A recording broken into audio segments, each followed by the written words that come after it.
आज हम ऐसे एंटीबायोटिक के बारे में पढ़ने जा रहे हैं जो कि दो ड्रग का कॉम्बिनेशन है। उस एंटीबायोटिक का नाम है को ट्राइमोक्साजोल।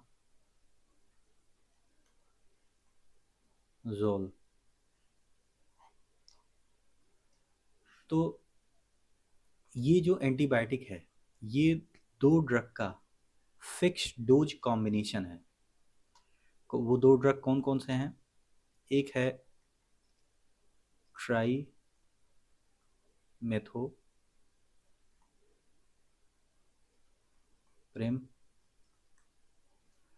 और दूसरा है सल्फा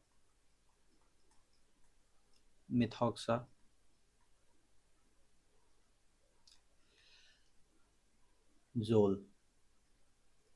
तो ये दो ड्रग हैं जिनके कॉम्बिनेशन से कोट्राइमोक्साजोल नामक एंटीबायोटिक का फॉर्मेशन हो रहा है। और इनकी क्या है? इनकी फिक्स्ड डोज कॉम्बिनेशन है। इनकी फिक्स्ड डोज कॉम्बिनेशन है। अच्छा, आपने मार्केट में एक ड्रग के बारे में बहुत सुना होगा जो कि चोट लगने पर या घाव में बहुत ज़्यादा यूज होती है, आम जनमानस में भी फैला हुआ है इस ड्रग के बारे में। सेप्ट्रॉन डीएस। मार्केट में एक ड्रग आपने सुना है, कौन सा? सेप्ट्रॉन डीएस। ये जो सेप्ट्रॉन डीएस है, ये कोट्राइमोक्साजोल है। कोट्राइमोक्साजोल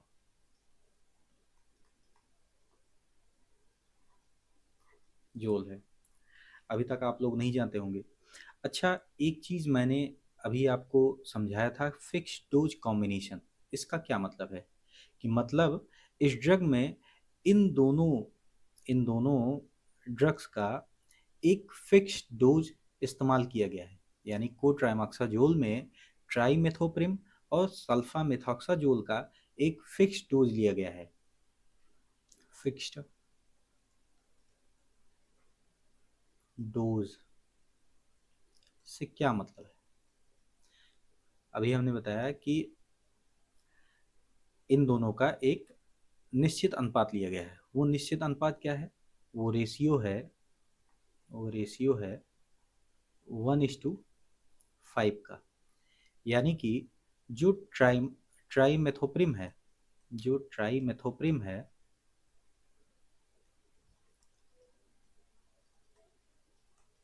वो 1 पार्ट लिया गया है।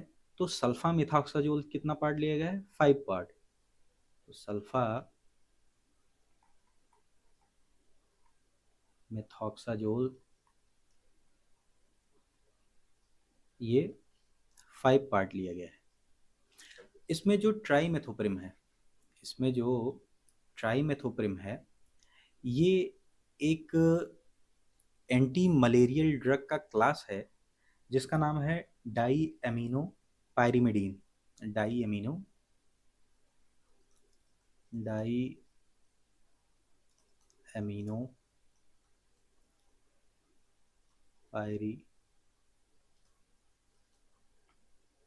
पायरिमिडीन क्लास की ड्रग है।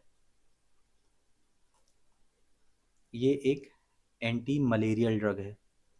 एंटी मलेरियल ड्रग है, ठीक। और ये जो सल्फा मिथॉक्साजोल है, ये एक सल्फोनामाइड एंटीबायोटिक है। ये क्या है? एक सल्फोनामाइड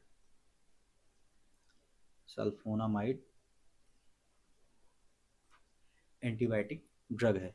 अभी तक हमने क्या बताया कि कोट्राइमोक्साजोल दो ड्रग का कॉम्बिनेशन है, वो भी फिक्स डोज कॉम्बिनेशन है, ट्राइमेथोप्रिम और सल्फामिथॉक्साजोल, जिसमें ट्राइमेथोप्रिम 1 पार्ट लिया गया है और 5 पार्ट जो है सल्फामिथॉक्साजोल लिया गया है। मार्केट में हमने सेप्ट्रॉन डीएस के बारे में बहुत ज़्यादा सुना है।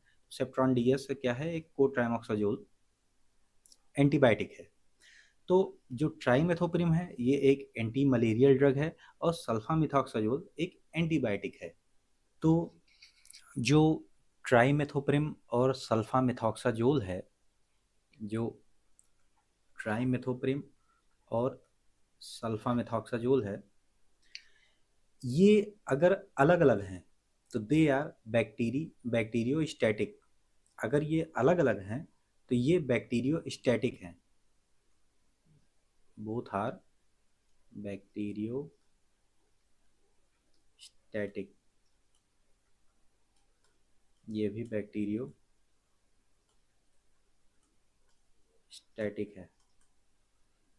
लेकिन जब इनका कॉम्बिनेशन किया जाता है जब इनका कॉम्बिनेशन किया जाता है तो ये जो कॉम्बिनेशन है ये बैक्टीरिसाइडल हो जाता है। यानी कि पहले ये बैक्टीरिया के ग्रोथ को रोकते थे, लेकिन जब इनको कंबाइन किया गया तो ये बैक्टीरिया को किल करने लगे, यानी कि इनकी एफिकेसी बढ़ गई।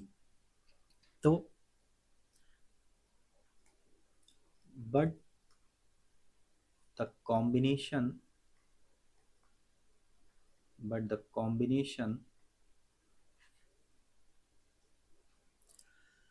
becomes combination becomes bactericidal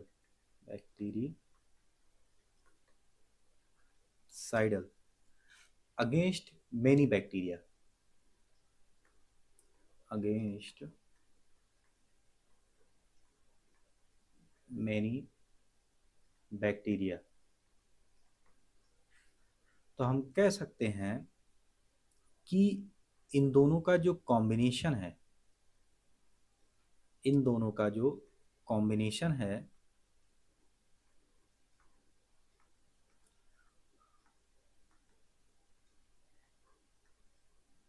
इन दोनों के कॉम्बिनेशन के कारण इस ड्रग की एफिकेसी बढ़ गई। They become bactericidal, fungicidal, they become bactericidal,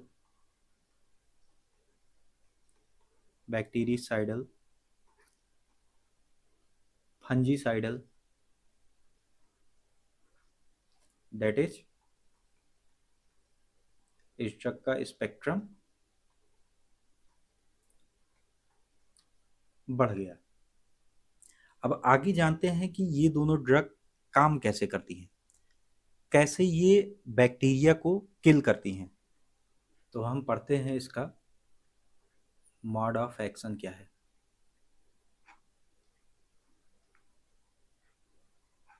mode of action इसका क्या है। तो जैसा कि हम जानते हैं कि जो बैक्टीरिया है इसमें रेप्लिकेट करने के लिए इसको नए डीएनए मॉलिक्यूल सिंथेसाइज करने पड़ेंगे और उन डीएनए मॉलिक्यूल्स में न्यूक्लियोटाइड्स होते हैं, यानी कि डीएनए के टुकड़े।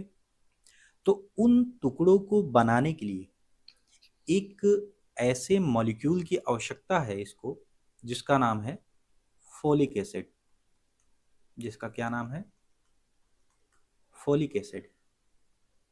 तो ये जो बैक्टीरिया है, ये क्या करता है कि इस फोलिक एसिड को बनाने के लिए ये एक मॉलिक्यूल का इस्तेमाल करता है जिसका नाम है पैरा एमिनो बेंजोइक एसिड। यहाँ पे हम लिख दे रहे हैं पाबा मतलब पैरा एमिनो बेंजोइक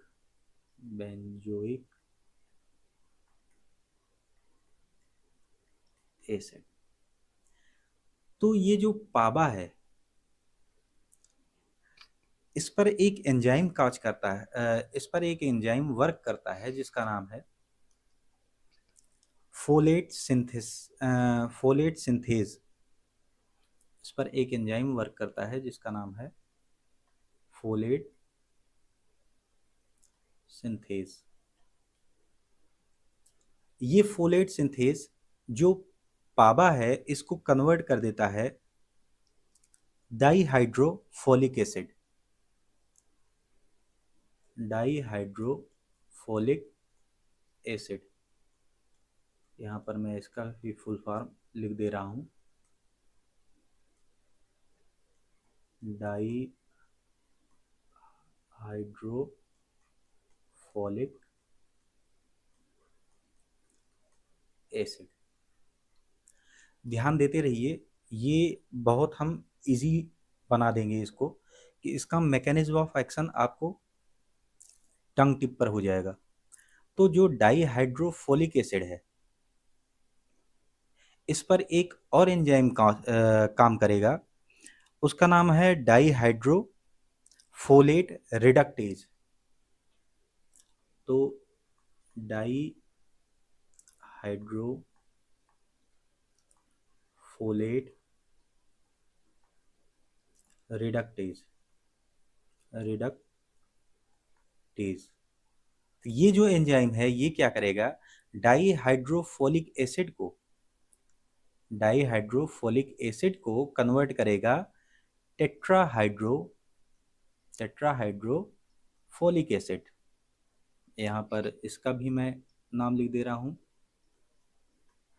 इसका क्या नाम है,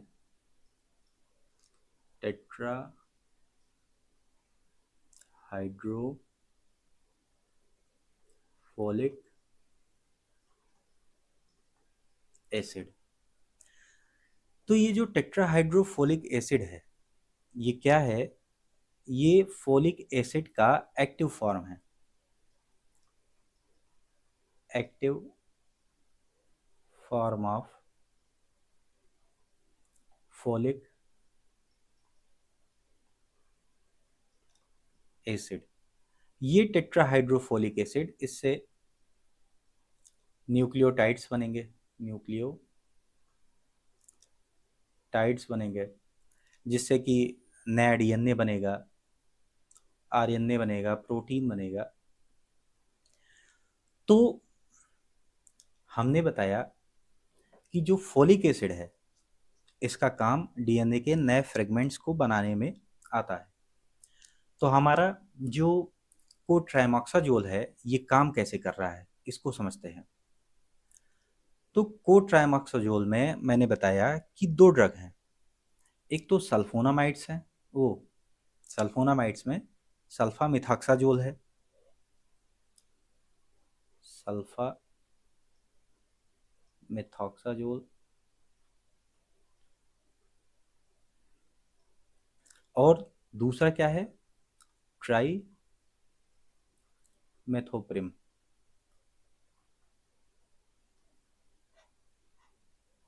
ये याद रखना है।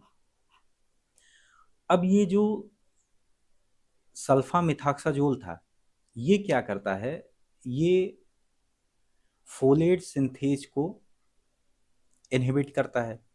अगर ये फोलेट सिंथेज को इनहिबिट करेगा तो ना तो डाईहाइड्रोफोलिक एसिड का फॉर्मेशन होगा, और जब डाईहाइड्रोफोलिक एसिड का फॉर्मेशन नहीं होगा तो टेट्राहाइड्रोफोलिक एसिड बनेगा ही नहीं, और जब बनेगा ही नहीं तो नए न्यूक्लियोटाइड्स का फॉर्मेशन नहीं होगा।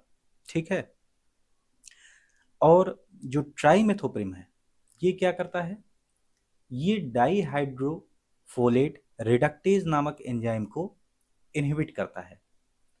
ठीक, जब डाईहाइड्रोफोलेट रिडक्टेज इनहिबिट हो जाएगा तो क्या होगा कि टेट्राहाइड्रोफोलेट बनेगा ही नहीं, और टेट्राहाइड्रोफोलेट ना बनने के कारण न्यूक्लियोटाइड्स नहीं बनेंगे। ठीक है। तो हमने बता दिया कि सल्फा मिथाक्साजोल कैसे काम कर रहा है और कैसे ट्राइमेथोप्रिम काम कर रहा है। इसकी फार्माकोकाइनेटिक्स देख लेते हैं। फार्माकोकाइनेटिक्स का मतलब ये है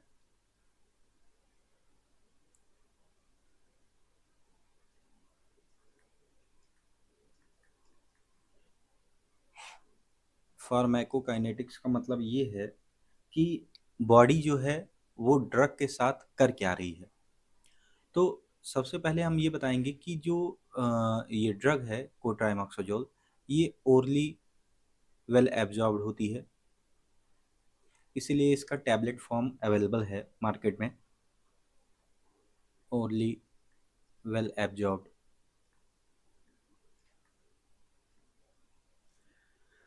दूसरी चीज़ ये कि जो ट्राइमेथोप्रिम और सल्फामेथॉक्साजोल है, ये अगर अलग अलग इस्तेमाल की जाए, अलग अलग इस्तेमाल की जाए तो इससे जो है, इससे जो चांसेस होते हैं कि इसके खिलाफ बैक्टीरिया रेजिस्टेंसी डेवलप कर लेते हैं।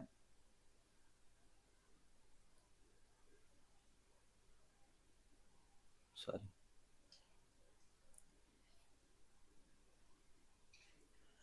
अब हम पढ़ेंगे इसके फार्मेको फार्मेको काइनेटिक्स के बारे में। फार्मेकोकाइनेटिक्स का मतलब क्या है? फार्मेकोकाइनेटिक्स का मतलब बस इतना है कि जो ड्रग हमारे शरीर में आया है, अब बॉडी उसके साथ करेगी क्या।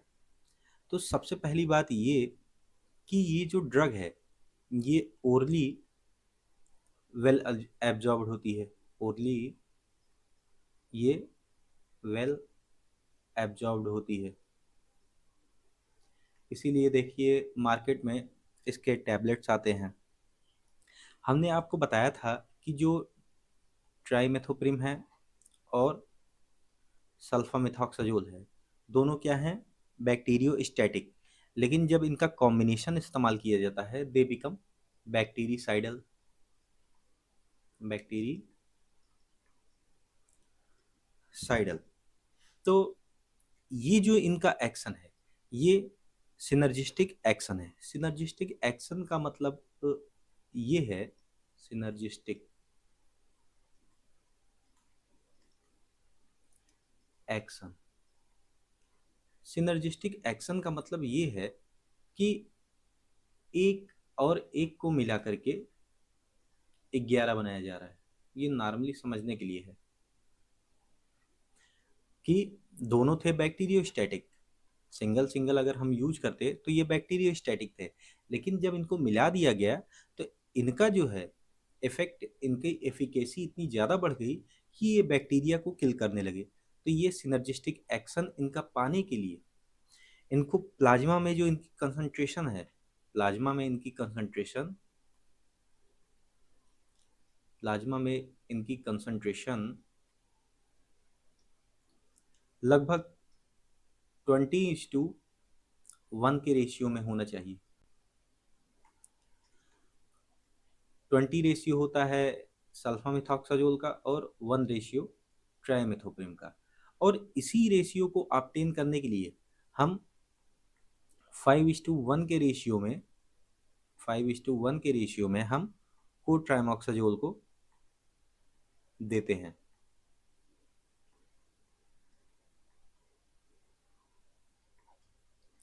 ठीक। अब ये जो इसमें ट्राइमेथोप्रिम है, ट्राइमेथोप्रिम ये जो है ब्लड ब्रेन बैरियर को ब्लड ब्रेन बैरियर को बड़े आसानी से क्रॉस कर लेता है। Trimethoprim can cross blood brain barrier, और प्लेसेंटा को भी ये क्रॉस कर लेता है। प्लेसेंटा को भी ये क्रॉस कर लेता है। बट जो सल्फा मेथाक्साजोल है, ये इसकी जो एंट्री है ये पुअरली है, यानी कि पुअर एंट्री।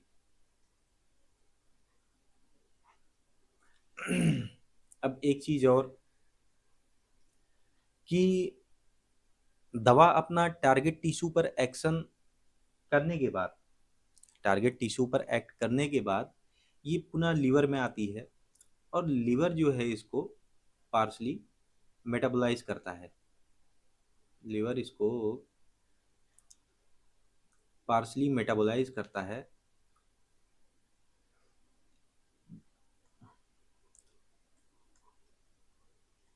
पार्शली मेटाबोलाइज करता है, और उसके बाद ये जो दवा है ये किडनी के रास्ते इसका रीनल एक्सक्रीशन हो जाता है, excrete in urine, excrete in urine. Now spectrum of spectrum of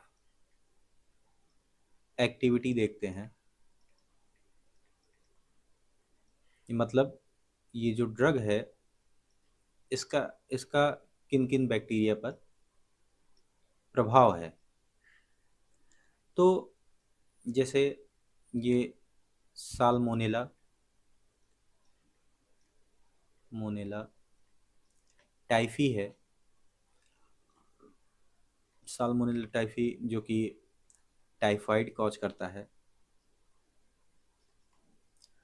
typhoid cause करता है। एक बैक्टीरिया है जैसे क्लेप्सिएला,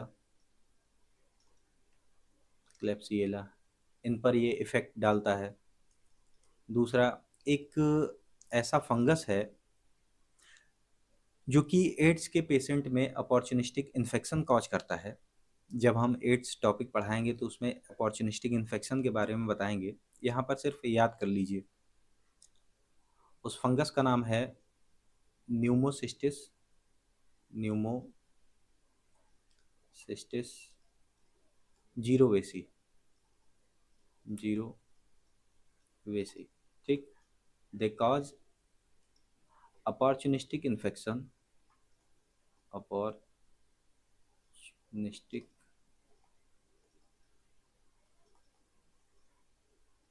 infection in AIDS patient। ठीक, और कुछ ऐसे भी बैक्टीरिया हैं जो कि सल्फोनामाइड्स के अगेंस्ट में दे बिकम रेजिस्टेंट। तो ऐसे बैक्टीरिया जैसे जो हैं sulphonamides, sulphonamides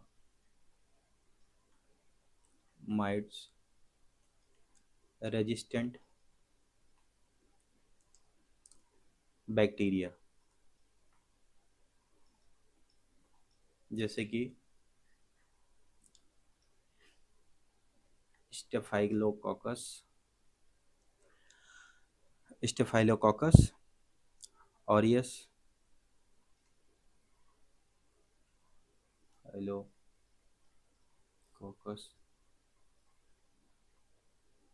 aureus, streptococcus pyogenes, Streptococcus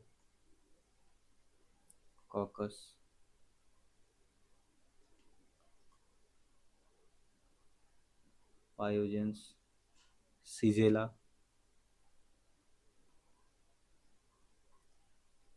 ई कोलाई और हीमोफिलस, यहाँ पे लिख दे रहे हैं हीमोफिलस इन्फ्लुएंजाe। तो इन बैक्टीरिया के अगेंस्ट में दे आर एक्टिव। अब हम देखते हैं कि ये किन किन बैक्टीरिया के अगेंस्ट में रेजिस्टेंसी डेवलप करते हैं।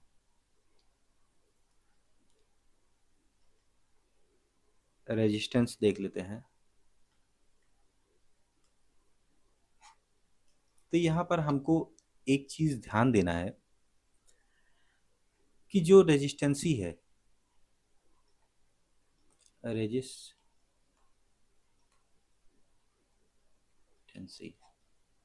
ये तभी डेवलप होती है जब हम सिंगल ड्रग को यूज करें।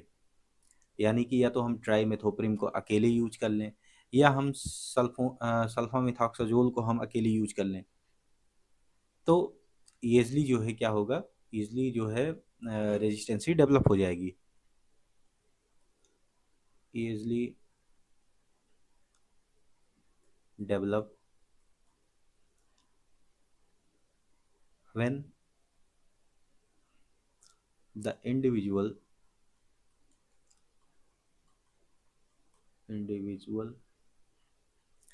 drugs are used alone।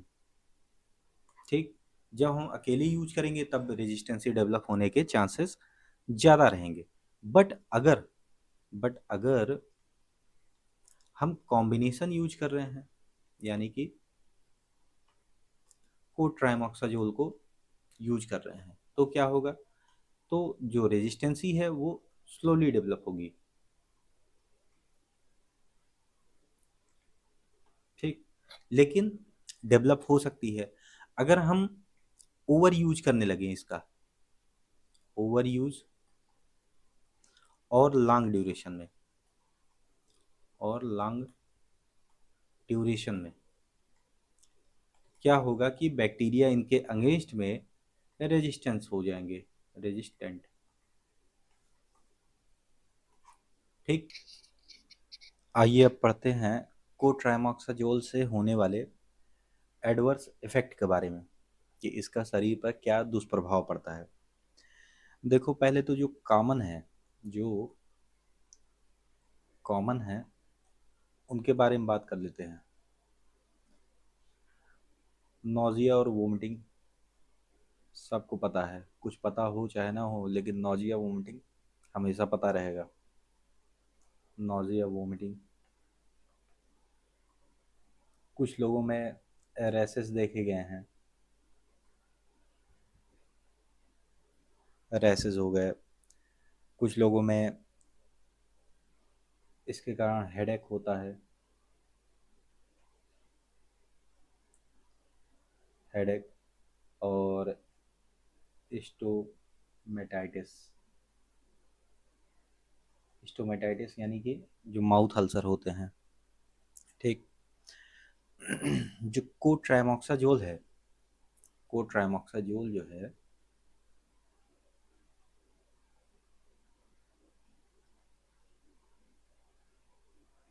इसको हमको प्रेगनेंसी में अवॉइड करना है। Should not be given, should not be given during pregnancy, during pregnancy. तो हमको कोट्राइमोक्साजोल को प्रेगनेंसी के दौरान नहीं देना है। क्यों नहीं देना है? अगर थ्योरेटिकली देखा जाए तो कोट्राइमोक्साजोल क्या करता है? फोलिक एसिड सिंथेसिस को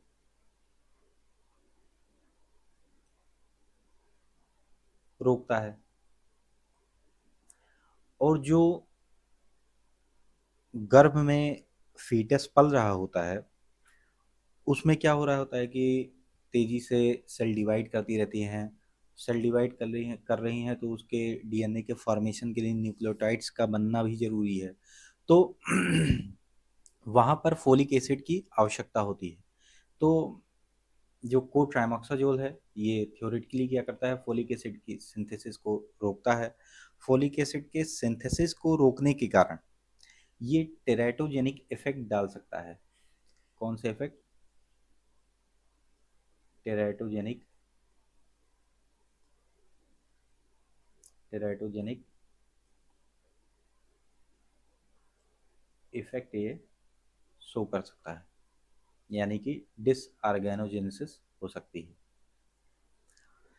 अब दूसरा, ये पहला देख लिए, दूसरा साइड इफेक्ट। तीसरा साइड इफेक्ट है अगर किसी में किडनी डिजीज हुई हो, रेनल डिजीज के पेशेंट में, जिनमें यूरीमिया हुआ हो। यूरीमिया का मतलब क्या है? ब्लड में यूरिया का लेवल बढ़ गया हो, ब्लड में यूरिया का लेवल बढ़ गया हो। ऐसे पेशेंट को हमको क्या करना है कि उनमें कोट्राइमोक्साजोल या तो चलाएं ही ना, या अगर चला रहे हैं तो डोज को कम करनी है। ऐसे पेशेंट में dose should be reduced.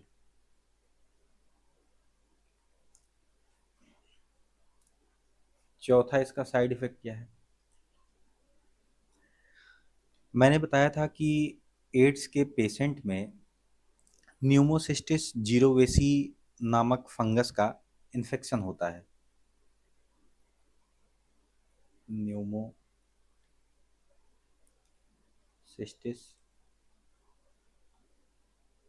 जीरोवेसी in ads patient.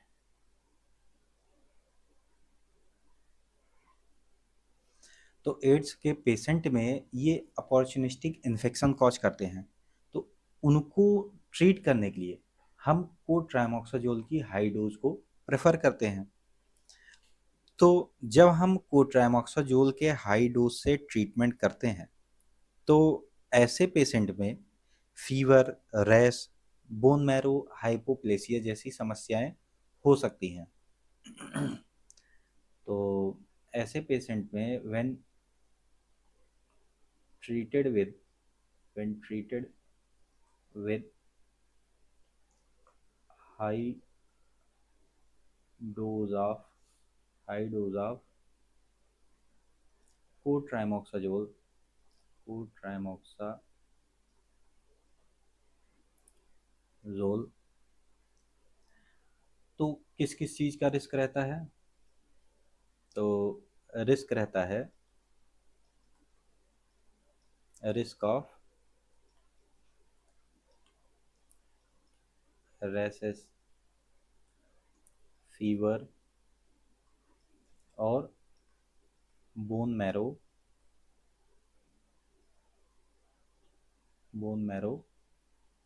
हाइपोप्लेशिया। अब जो लोग नहीं जान रहे हैं बोन मैरो हाइपोप्लेशिया, उनको बता दें कि जो बोन मैरो में क्या होता है कि ब्लड को बनाने वाले सेल्स होते हैं, हिमेटोपोइटिक हिमेटोपोइटिक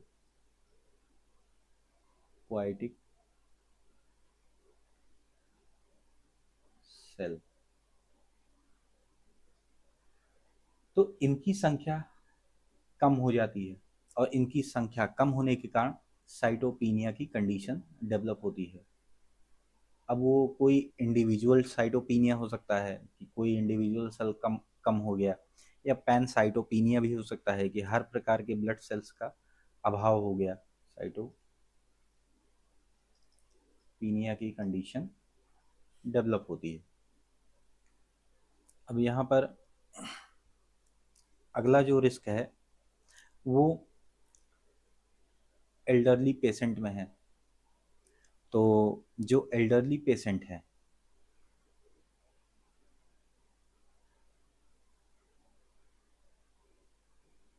एल्डरली पेशेंट है उन पेशेंट में ये कोट्रामाक्साजोल क्या करती है, बोन मैरो टॉक्सिसिटी कॉज करती है। ऐसे पेशेंट में बोन मैरो टॉक्सिसिटी कॉज करती है, तो उनमें हमको देने से अवॉइड करना है कि बुजुर्ग पेशेंट को भी हम न दें। अगली बात ये कि जो कोट्राइमोक्साजोल है उसको डाईयूरेटिक्स के साथ नहीं देना है। तो कोट्राइमोक्साजोल को हम डाईयूरेटिक्स के साथ नहीं देंगे।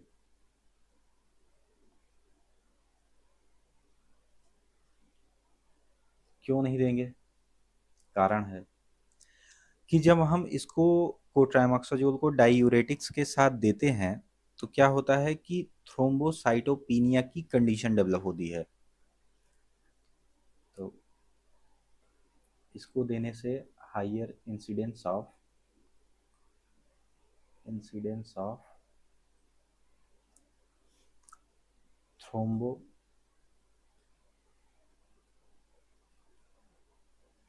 थ्रोम्बोसाइटोपिनिया,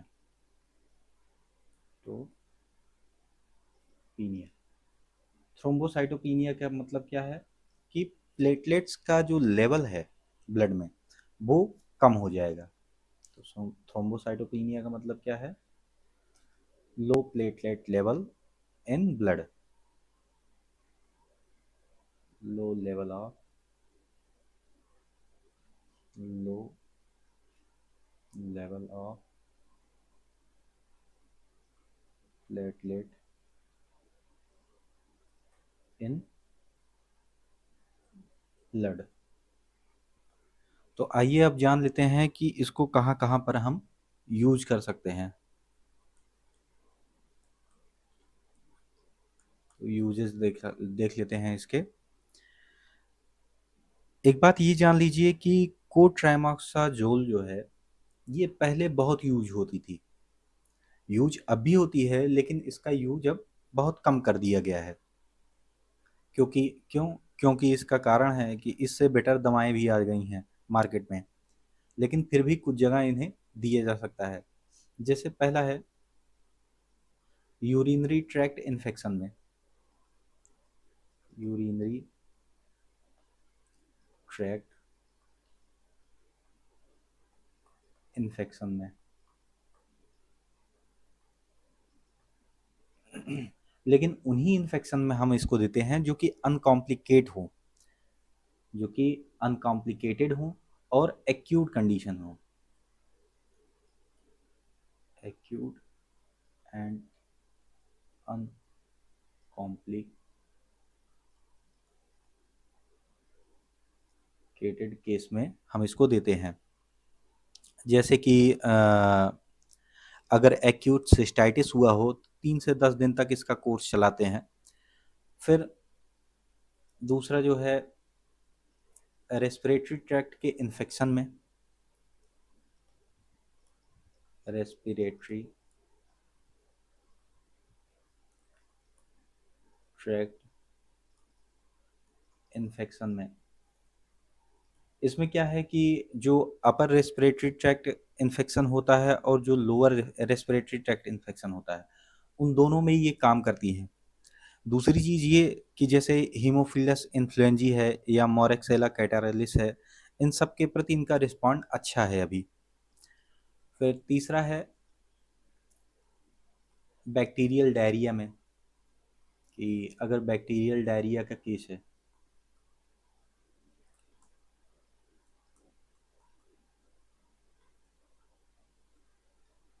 बैक्टीरियल डायरिया के केस में देखो कोट्राइमोक्साजोल में भी यूज किया जा सकता है, लेकिन अब इससे भी अच्छी दवाएं आ गई हैं मार्केट में, जैसे फ्लोरोक्विनोलोन्स है, तो आजकल उनका यूज कर लिया जाता है, इसका यूज बहुत कम ही होता है। न्यूमोसिस्टिस जीरोवेसी में हमने बताया था कि न्यूमोसिस्टिस जो जीरोवेसी नामक फंगस है ये एड्स के पेशेंट में अपॉर्चुनिस्टिक इन्फेक्शन कॉज करता है। चौथा है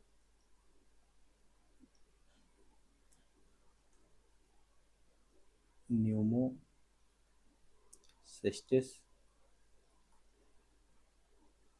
जीरोवेसी के इन्फेक्शन में।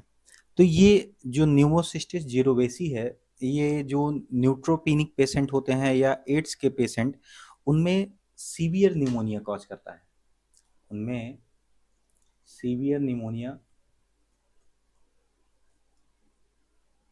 मोनिया कॉज करता है। तो as a prophylaxis, as a prophylaxis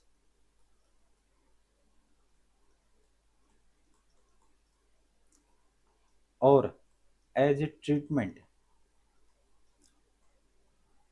दोनों के रूप में हम जो है इसको दे सकते हैं। लेकिन ट्रीटमेंट में क्या है, ट्रीटमेंट में हाई डोज इसका इस्तेमाल किया जाता है।